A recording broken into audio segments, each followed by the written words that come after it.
Hi, hello and welcome back. Now, lately I've received a few emails asking for a basic minimum of tools to get started in turning bowls. And now, a few of these emails came from actually Croatian turners, which I'm really happy to see more and more Croatian people getting involved into this lovely craft. And now, again, the question was sort of similar to all of these emails. So bare minimum, what I would buy if I'm buying again my first starting set, let's say, or just a few tools to get me starting on turning bowls. Now, I've done a video before on set of turning tools, and I would recommend always to buy them separately. As you see here, in most cases you won't find any set with this kind of tools here. Now, just to start with the smallest one here, this is 10mm spindle gouge. Now, this one particular is M42. The color has faded away. This one is M42 from Crown, so cryogenic razor edge M42 line. It's a great tool, and I highly recommend to have at least this one for all the fine details on the cross grain work. So that goes for bowls, cross grain boxes, or anything like that. So the next thing is you need a bowl gouge. Now, this one is 1/2 inch. That's 12mm diameter, 1/2 inch diameter of steel. Again, M42. It doesn't have to be M42. These are a little bit more expensive, but they hold an edge, and you won't have to sharpen these as often as, let's say, M2 or any other steel. This one particular has asymmetric grind that I learned from my mentor Richard Raffin. This is maybe slightly modified to my needs. Now, a little maybe spoiler alert, let's say, maybe, just maybe, my next signature tool, once the scraper is out and running and so on, might be bowl gouge, and I could offer sharpening, so you get, or you can choose if you want this kind of asymmetric grind, the way I sharpen it, so you can sort of compare how my edge is working. So if you're just starting out, then you know what sharp is sharp. So hope that makes sense. And the final tool, oops, bumped the camera, and the final tool is some sort of a scraper. Now, it doesn't have to be, again, this one, or doesn't have to be this brand. Again, I am sponsored by Crown, and I'm working with them quite a lot. They are a great company, great people in the factory, and again, you can go with any other company. This particular scraper is 1 inch wide, that's 25mm, and 10mm thick. Now, you can go for 8mm. I wouldn't go for a bowl scraper thinner than 8mm. You could go to 6mm, but if it's slightly deeper bowl, then you'll get a lot of chatter and so on. So this one is a little bit thicker. Again, it is a little bit expensive. This one is M2 cryogenic line. Again, great steel. A little bit maybe, I would say, softer, lack of better terms, than M42, but again, for scraper and for basically any of our needs, M2 cryogenic line is pretty much everything that you need. This is just another step above, and creature comfort, which again I really like and enjoy. So you'll see in this video how to turn using these 3 tools only. This one is spalted ash, rippled ash, live edge blank, and the bark came off, natural edge, sorry, and it sort of has this flattish, it was a big log, so you can see it's almost flattish bark here. So, and it's roughly 6.5 inches square, a little over in this lengthwise, and so we'll turn this bowl, lovely bowl, into with using only these 3 tools here. Again, doesn't have to be exactly these 3 tools, but I would highly suggest 10mm spindle gouge, 1/2 inch or 12mm diameter bowl gouge, with elliptical flute. I don't prefer V or a U-shaped flute, and some sort of a scraper. Now, again, this one is 25mm. If you go for 10 mil, 12 mil wide scrapers, it's a little bit harder to smooth out any curves and so on. So, and again, this one we can use on the outside, on the inside. It's a nice versatile scraper, and I actually forgot to show you the profile here. It's similar to refiner, but with a little bit more curve here to accommodate for tighter radius on the inside.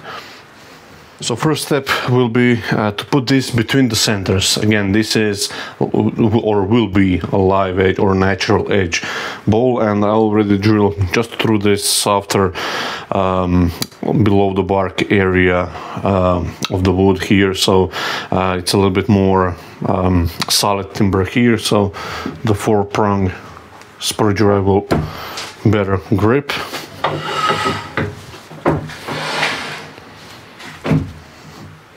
And again, I'm using the Harvey lathe. I like the lathe, just I need to sort out the bearings, so they should be on the way by the time this video is live, so we'll see. Okay, so the first step is just to round it over a little bit, bring the speed down,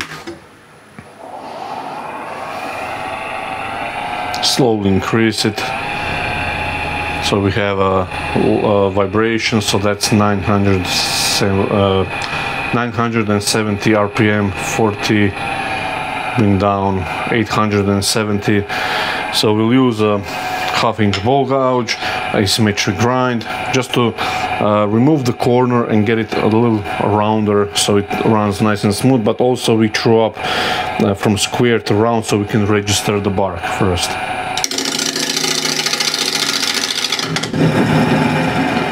So the spur drive sort of spin, so we need a little bit more pressure with the tailstock.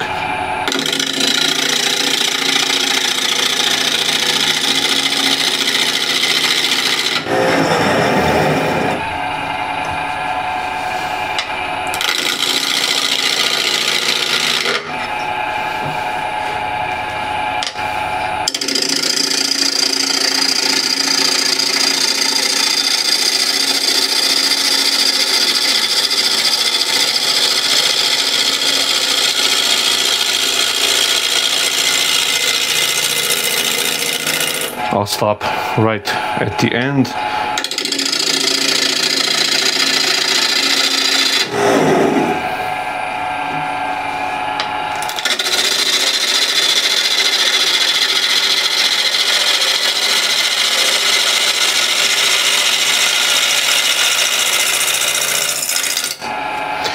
Two-prong spur drive will be maybe a better option. It will dig a little bit better.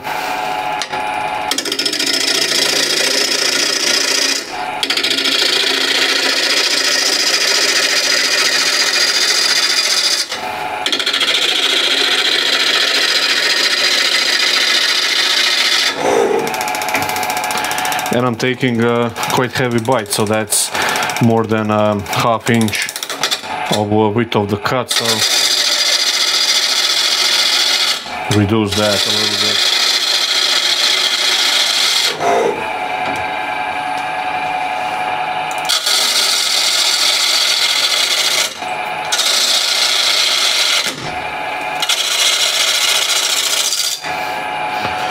And I'll come from the top here.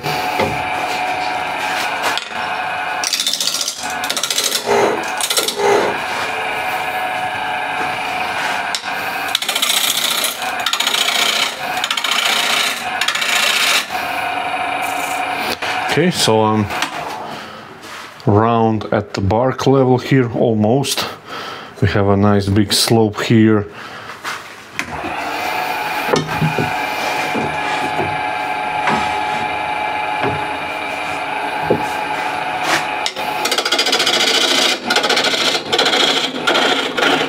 So now we should be able to bring the speed up. So that's almost 1200 RPM.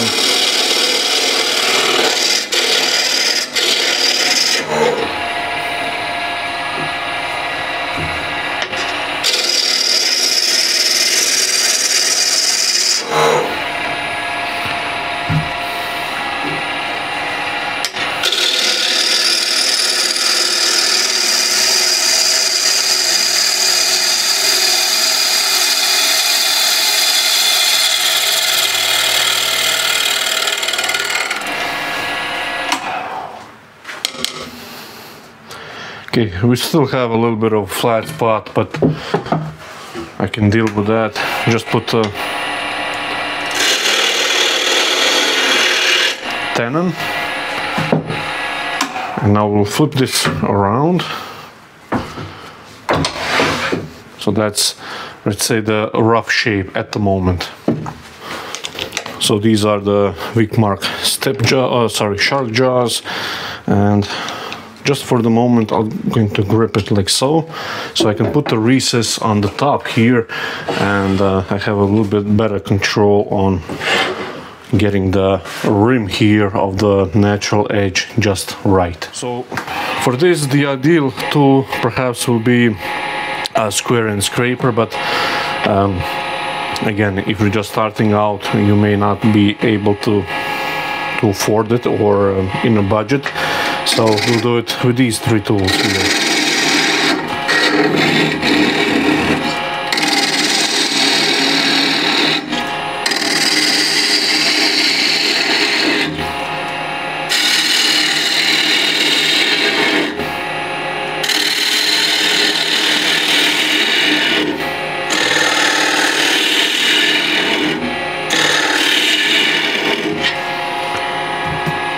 So that wasn't so hard or so difficult. So we have enough of a ridge here so we can expand the jaws and manipulate the shape a little bit. So you'll see what I mean just in a few seconds.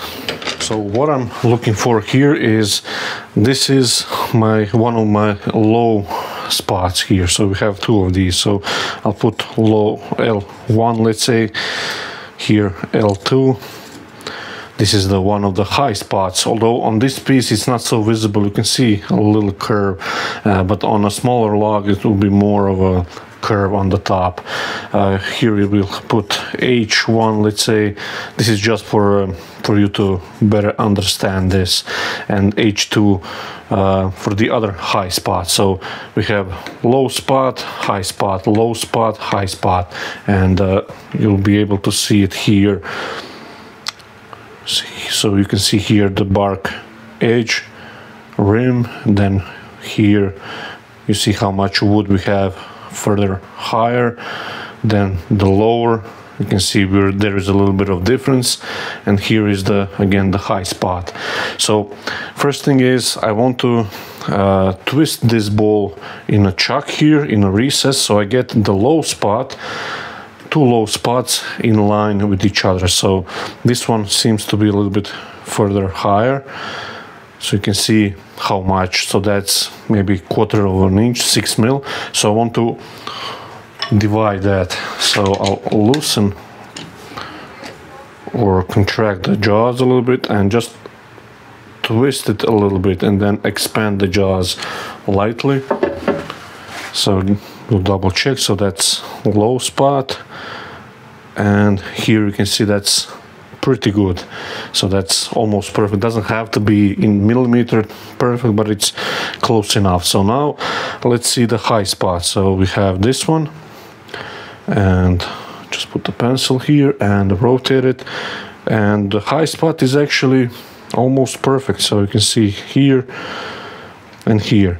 So if it's not, then I would again tweak in this orientation, in this axis a little bit, trying not to disturb this line, low spot here and down there. So I hope that makes sense.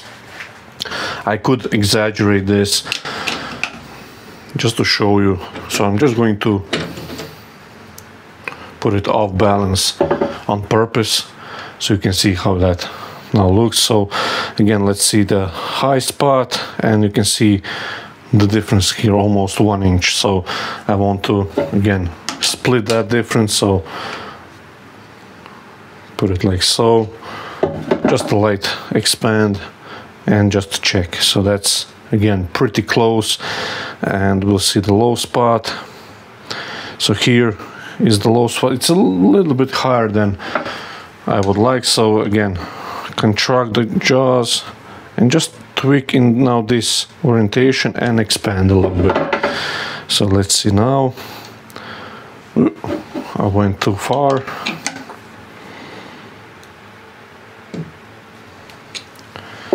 So now let's see, low spot, almost, yeah, I would say almost perfect. And let's see the high spot.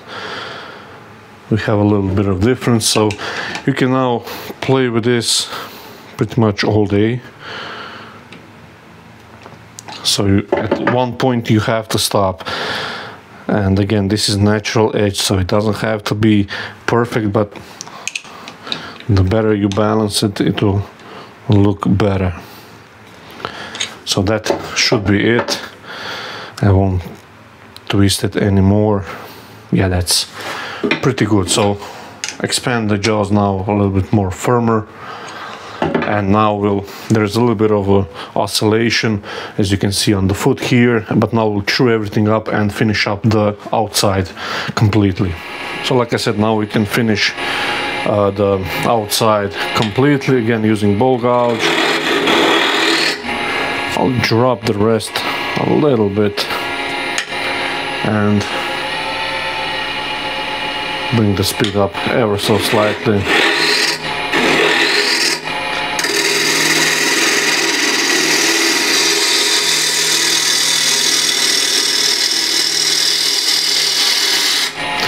So this is now just chewing cut, and we still have that slope here a little bit more.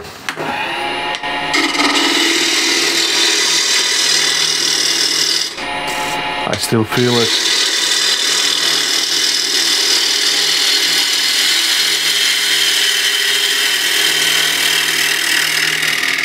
Super gently going off the end.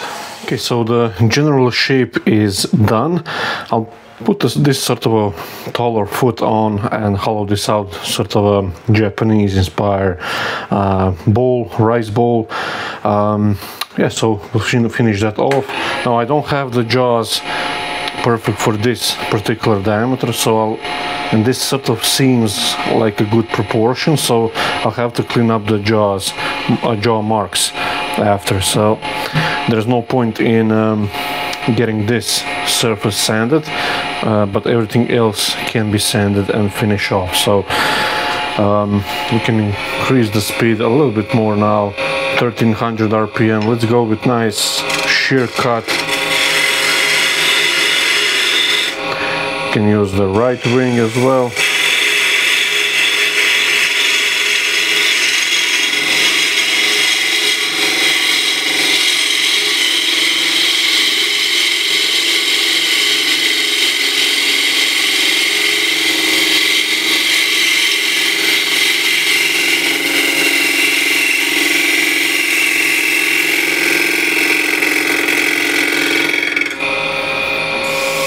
So that feels like a good cut, but here, of course, as always, we have a little work to do just to blend it. Now, as it appears, I will have to reduce the size of the foot. So let's just see.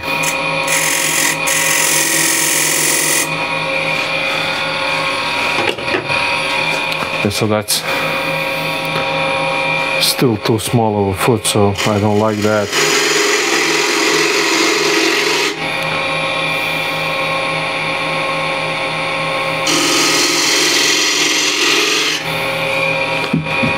So that was 10 mil spindle gouge, and again now with the scraper.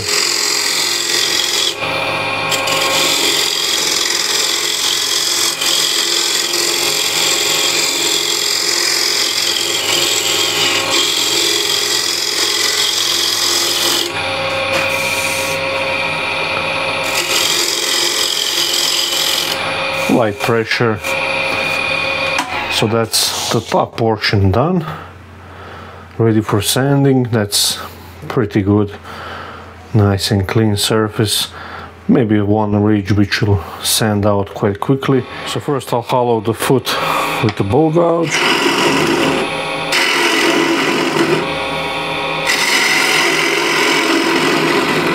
Okay, so now this is slightly dished, so what I'll do, I'll go straight in, but still I want to leave enough of the thickness here in the foot when I clamp it, so I don't break it. So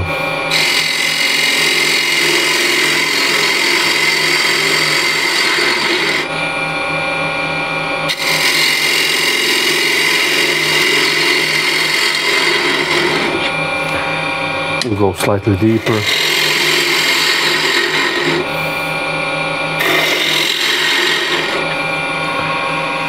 Okay, that doesn't feel too bad. Now what I'll do, I'll put the lathe in reverse. And I'll go from this side now and scrape this side, since I have the flat spot on the scraper here, so I'll go on the right. Just be careful that your chuck is nicely on the spindle so it doesn't unwind. Maybe you'll have to put that grab screw.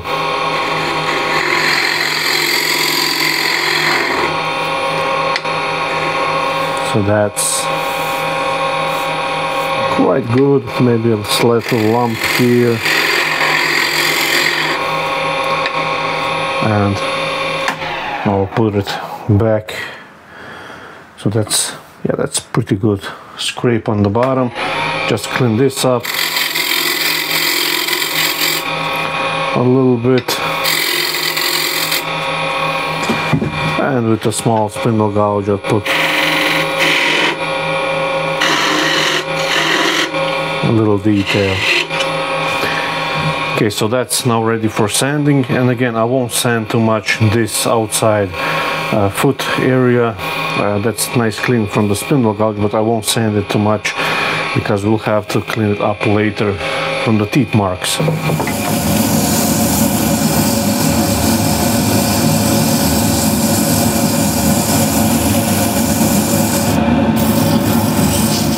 And I'll put a little bit of tongue oil, and this is carnauba wax. I've run out of regular beeswax, and I can't find any beekeeper around here that might have, so I might have to search online to find some pure beeswax. So that's nicely polished. That's looking quite good.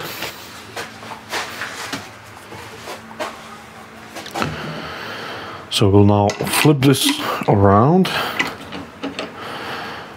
You can see how it looks.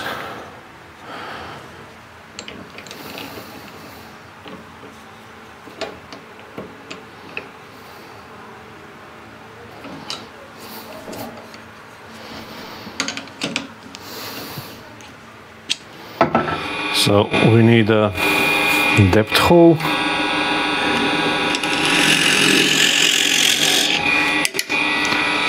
And just to see with the lathe off, since it does have natural edge, so we can go to this mark and still have a little bit of room to play.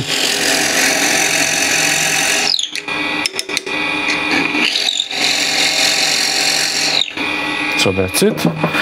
And now hole gouge.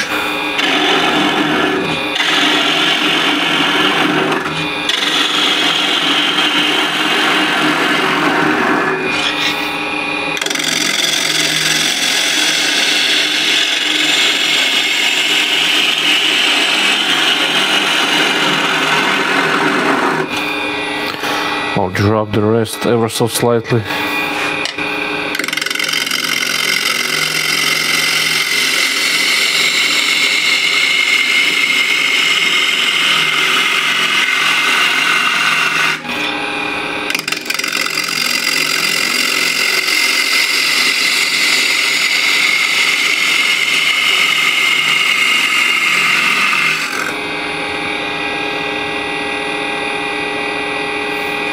Put a little bit more light inside.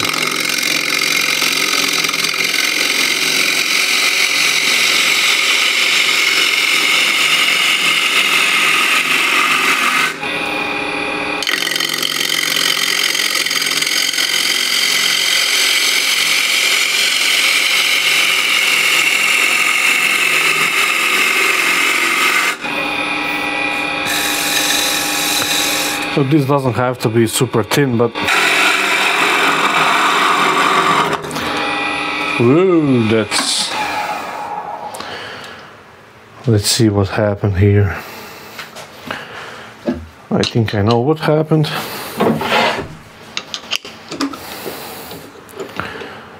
Yeah, so alright, so what happened is you can see a little chunks here biting off, and now this is just the right height, so this inner step here, the first step in the shark jaws here, actually grabbed here, and it started to, and when I take a little bigger bite, it did chew off this end here, so you can see on both ends here, and here on the side grain it's a little bit different.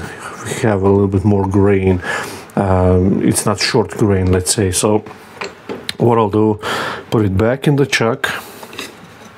Again, I'll have to clean this up anyway, so just tighten up a little bit more, and bear in mind that when I hollow the inside of the foot, the bottom, I stopped a little bit short than this ridge at the very corner on the outside. So when I'm clamping with the jaws here, I'm clamping into more of solid wood instead of a hollow foot, if that makes sense. So again, it's running nice and true. So let's take nice final thickness.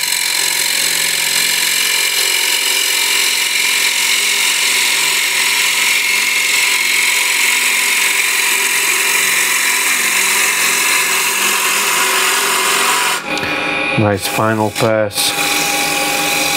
That feels like a good cut. Just to see the thickness on the rim. Yeah, that's quite even. That's quite good. I could take a little bit more.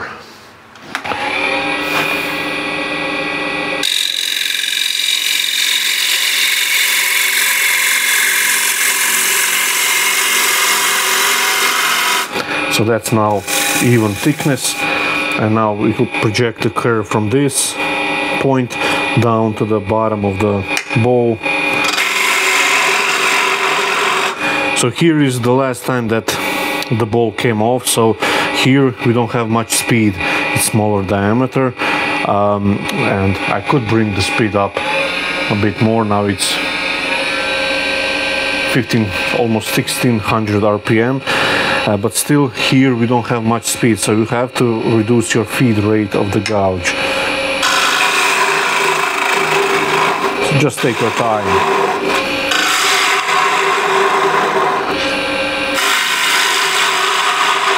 After this bulk is gone, then we can use the scraper and so on.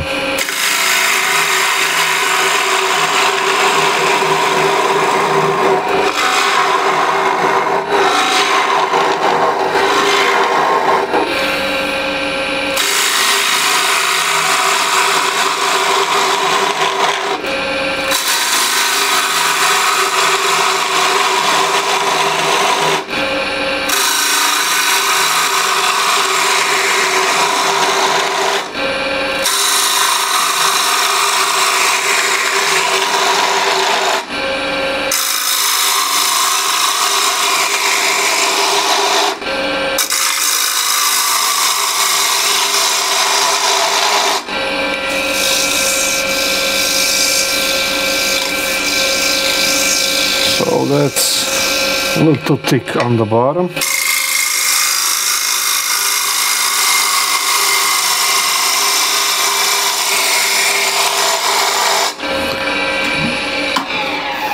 Stop here. Okay, that's looking quite good. Need to find the bottom of the hole. So I'll use the scraper, just bring the rest up so you're tilted down.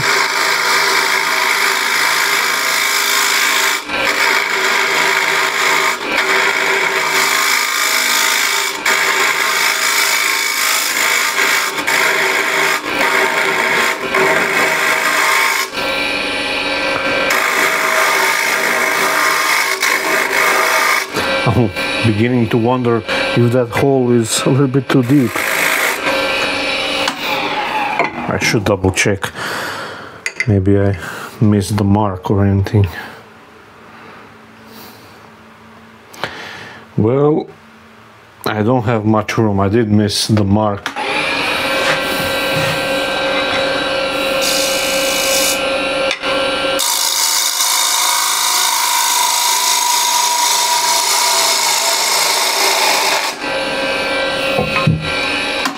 Stop at this point with the gouge, and that's pretty nice curve and thickness, getting slightly thicker at the bottom. But I want to take one more pass.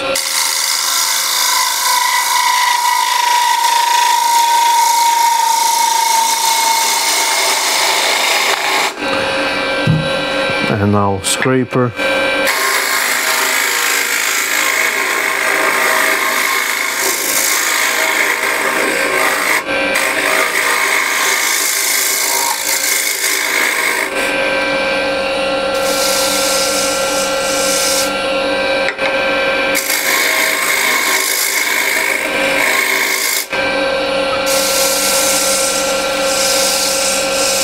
That feels like a super nice flowing curve.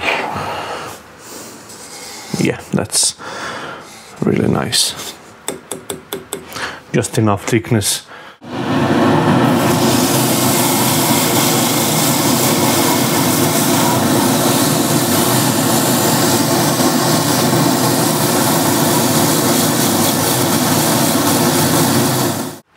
So just a little bit of tung oil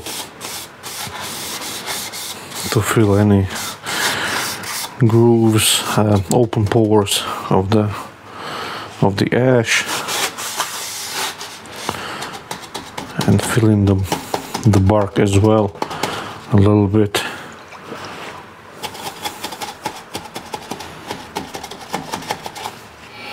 And wax.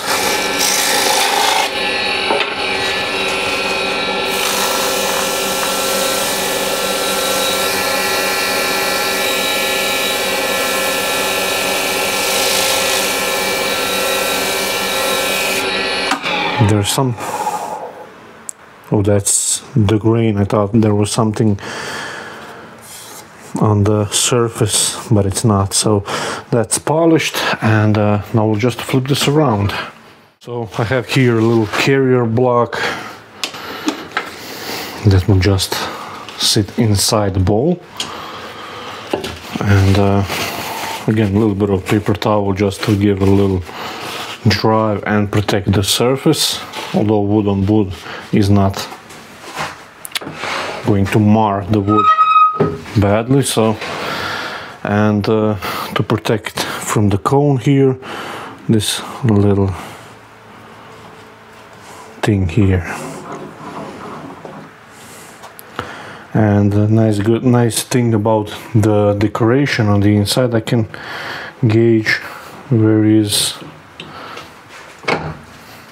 center. Yeah, that's pretty good. Now this might be a little bit on the noisy side. 10mm spindle gouge just to clean it up.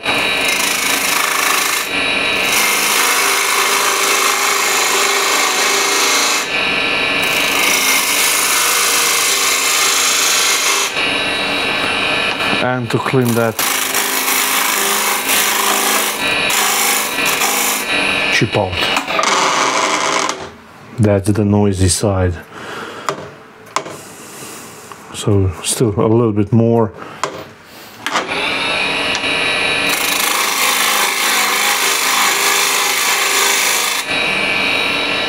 That feels like it's gone.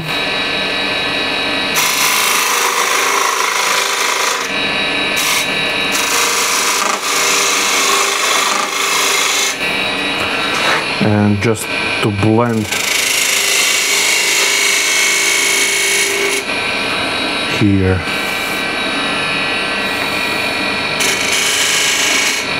There we go, so that's quite good.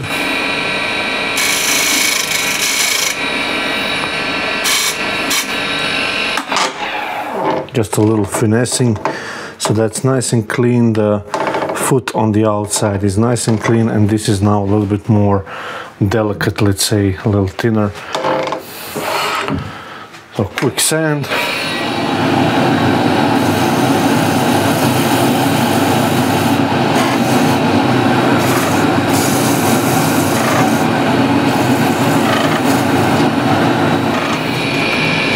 And again, just finish it off with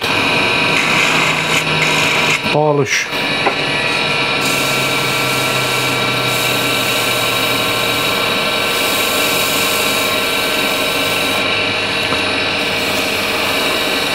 And while I'm on the outside now fully exposed, I'll just buff the outside from any dust that might settle. And on the inside a little bit.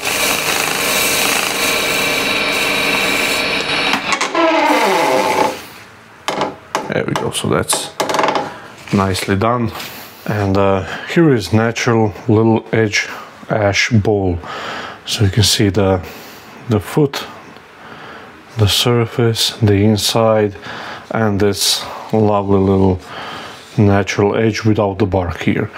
The ash has quite a coarse bark, so this one might turn a little better, and you can see how balanced the bowl is if you play around with the high spots here and the low spots here, so you can get it nicely balanced. And just to point out a little safety thing here, this surface on the inside, the bottom, is just ever so slightly, it will end up on here, let's say. So if I grab a pencil, so it will be around here, maybe a little over halfway point. So when I'm grabbing in the very corner of the foot here, I'm grabbing actually in a nice solid piece of wood all the way across. It's not hollow. If I grab by this hollow spot here, you could break it on a short grain, like you saw when it sort of flipped out of the chuck a little bit. So you have to be careful when you're doing hollow foot like this. So yeah, that's really nice little bowl, used only or turned only by 1/2 inch ball gouge with the asymmetric grind, although the grind isn't all that important. 10 mil diameter, or 3/8 I believe diameter spindle gouge with a nice, you can see fingernail, long profile, long bevel here, so I can get it into nice corners, and nice wide 1-inch scraper. And you saw how you can turn on the right side of the foot if the profile doesn't match. So if I turn only on the left side here, as you can see here, I cannot get into the corner, but I can do it on the right here. But again, you just have to make sure for yourself that the chuck is screwed on the spindle. In my case, I flick it on relatively tight, so it doesn't unwind itself. So you can see how we can get nice foot on the inside. There is a little bit of dust you can see in the corner, but I'll wipe that off. So just to repeat, it doesn't have to be this particular gouge from this particular brand, but I do highly recommend M42 steel for the gouges. At least it's really nice and holds an edge quite longer than M2. But don't be discouraged if you only have the M2, because I have more of the M2 gouges than M42, and I use them all the time as well. So they are really nice as well, but M42 is just that little step above. All of my scrapers are M2 steel. So this one here, it's a cryogenic line, again 25 mil wide, 10 mil thick. It's maybe a little bit on a thicker side, but at least when I'm deep in the bowl, it doesn't chatter or anything like that. So, and spindle gouge, again, it's a creature comfort to have it in M42 line of steel, but it's again nice, stays sharp and holds an edge and so on. So again, hopefully this video will sort of help you out that you don't have to have a million tools to turn a nice bowl. Again, it's a creature comfort to have all those tools. Makes the job, especially on a production run, maybe a bit easier, but again, it's not necessary to have all those tools, all the different diameter gouges and stuff like that, scrapers and so on. So if you're just starting out and you bought your first lathe, these three will get you. The drill bit is not included, but these three tools will get you started, and you can turn pretty much anything with these, any shape bowl and boxes and stuff like that on a cross grain. Now again, you can interchange these to spindle work if you want, maybe add a skew or a parting tool to your collection, but again, you don't need to have a full drawer of tools to turn something. So that's the take of this video, I hope. So again, thank you for watching, and see you in the next video.